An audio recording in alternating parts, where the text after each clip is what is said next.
அனைவருக்கும் வணக்கம். 2019 வரைக்கும் எடுக்கப்பட்ட ஒரு சர்வேல பெண்கள் உட்கொள்ளக்கூடிய உணவு முறையில் ஒரு மிகப்பெரிய பிரச்சனை இருக்குது அப்படிங்கிற ஒரு ரிப்போர்ட் கிடைச்சிருக்கு. இதன் விளைவாக பெண்களுக்கு நிறைய உடல் பாதிப்புகள் மற்றும் நோய்கள் வரக்கூடிய காலங்களில் ஏற்பட வாய்ப்பு இருக்கிறது அப்படின்னு ஒரு எச்சரிக்கை ரிப்போர்ட் ஒன்று வந்திருக்கிறது. அந்த ரிப்போர்ட் என்ன, பெண்களுடைய உணவு முறையில் என்ன மாறி இருக்குது, நீங்கள் எப்படி மாற்றிக்கணும், அப்படி மாற்றலைன்னா என்ன பாதிப்பு வரப்போகுது அப்படிங்கிறத பற்றி ஷார்ட்டாக பார்க்க போகிறோம். ஸ்கிப் பண்ணாமல் முழு வீடியோ பாருங்கள். வாங்க பதிவுக்குள்ளே போகலாம்.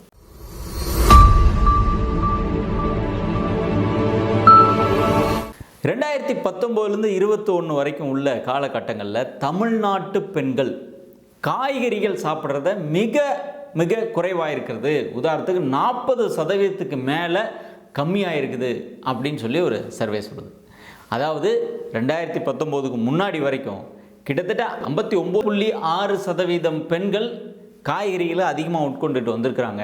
இந்த 2019க்கு பிறகு வெறும் 10.6% தமிழ்நாட்டு பெண்கள் மட்டும்தான் அடர் பச்சை நிறத்தில் இருக்கக்கூடிய காய்கறிகளை உட்கொள்ளுகிறார்கள் அப்படின்னு ஒரு சர்வே சொல்லுது. இது ஒரு அதிர்ச்சிகரமான ஒரு ரிப்போர்ட். ஒருவேளை நமக்கு காய்கறி தானே அப்படின்னு சிம்பிளாக எடுத்துக்கிட்டாலும் பெண்களுடைய உடல் ஆரோக்கியம் அப்படின்னு வரும்பொழுது வெஜிடபிள்ஸ் காய்கறிகளுக்கு மிக முக்கியமான பங்கு இருக்கிறது. ஏனென்றால் காய்கறிகளில் vitamins, minerals, zinc, folic acid, phosphorus, அதுக்கப்புறம் அவர்களுக்கு உடல் குறிப்பாக அயன், இந்த இரும்பு சத்துக்கள் மற்றும் அவர்களுடைய ஹீமோகுளோபினை அதிகரிக்கக்கூடிய நுண்சத்துக்கள் இவையெல்லாம் காய்கறிகளில் நிறைந்திருக்கிறதுனால இந்த சத்துக்கள் பெண்களுடைய உடல் ஆரோக்கியத்திற்கு மிக மிக இன்றியமையாதது.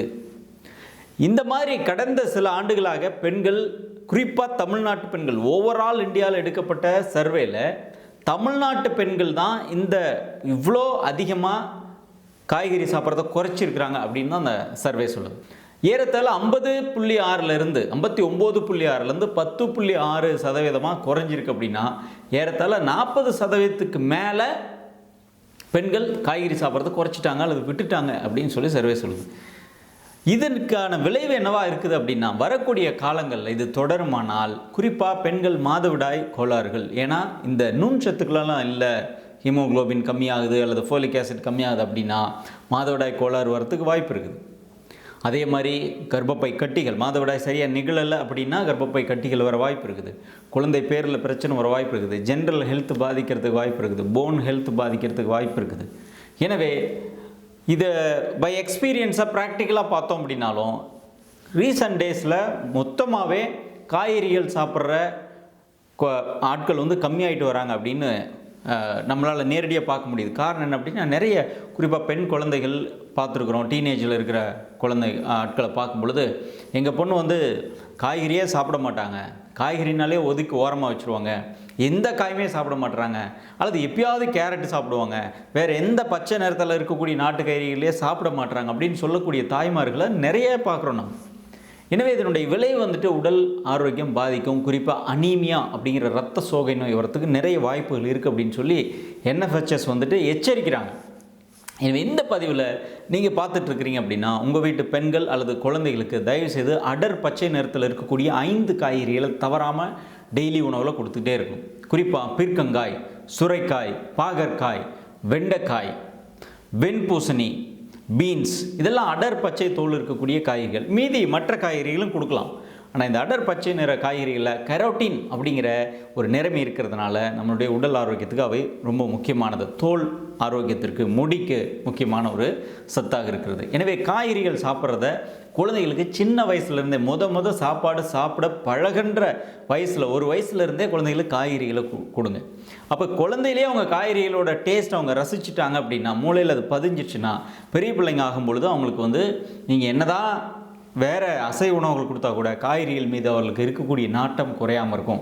சின்ன வயசில் பழக்காமல் பெரிய வயசு ஆனதுக்கப்புறம், நோய் வந்ததுக்கப்புறம் என் பிள்ளை காய் சாப்பிடல அப்படின்னா, அப்போ கொடுத்தோம் அப்படின்னா காய்கறிகள் அவங்களுக்கு மருந்து மாதிரி தான் இருக்கும். இதை நான் நேரில் கண் கூட பார்த்துருக்கேன். நேற்று கூட பார்த்தேன்.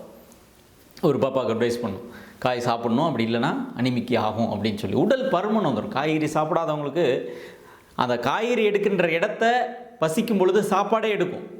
அப்போது காய்கறி சாப்பிட்ற நபர்கள் ஒரு உதாரணத்துக்கு 100 கிராம்ஸ் சாப்பாடு சாப்பிட முடியுது அப்படின்னா, காய்கறி சாப்பிடாதவங்க 200 கிராம் சாப்பிட வேண்டியிருக்கும். அப்போ தான் பசி ஆறும். ஸோ இதனால் என்ன ஆகுனா உடல் பருமன் வரத்துக்கு வாய்ப்பு இருக்குது. எனவே அதிகமான போர்ஷன் வந்து காய்கறிகள் இருக்கிறதுக்கு உங்கள் குழந்தைங்களுக்கு பழக்குங்கள். இந்த சர்வே நான் சொல்கிறது கிடையாது. இது வந்து NFHS அப்படிங்கிற தேசிய அமைப்பிலேருந்து எடுக்கப்பட்ட ஒரு எச்சரிக்கை சர்வே. இந்த சர்வேல ஒரு வித்தியாசமான ஒரு முடிவு என்ன அப்படின்னா, பெண்கள் தான் குறிப்பாக தமிழ்நாட்டு பெண்கள் இந்த காய்கறி சாப்பிட்றத கம்மி பண்ணியிருக்கிறாங்க. ஆனால் ஆண்கள் கூட கம்பேர் பண்ணும்போது ஆண்கள் 40% மேற்பட்ட ஆண்கள் காய்கறி அதிகமாகவே சாப்பிட்றாங்க அப்படின்னு சொல்லி தான் ரிசர்ச் சொல்லுது. இந்த ரிப்போர்ட் நீங்கள் பார்க்கணும் அப்படின்னா கடந்த ஜனவரி 25 ஹிந்துவில் வந்த ஒரு ஆர்டிக்கலில் இது பப்ளிஷ் பண்ணியிருக்கிறாங்க. நீங்கள் போய் பார்க்கலாம். எனவே பதிவு பார்த்துட்டு இருக்க நீங்கள் தயவு செஞ்சு பார்த்துட்டு ஃபாலோ பண்ணுங்கள். உங்கள் நண்பர்களுக்கு இந்த வீடியோவை ஷேர் பண்ணுங்கள். இது ஒரு முக்கியமான ஒரு ஹெல்த் ரிப்போர்ட். இந்த 5 பச்சை காய்கறிகளை தவறாமல் சாப்பிட்டுட்டு வாங்க. உணவில் ஆரோக்கியமாக வாழ வாழ்த்துக்கள். நன்றி, வணக்கம்.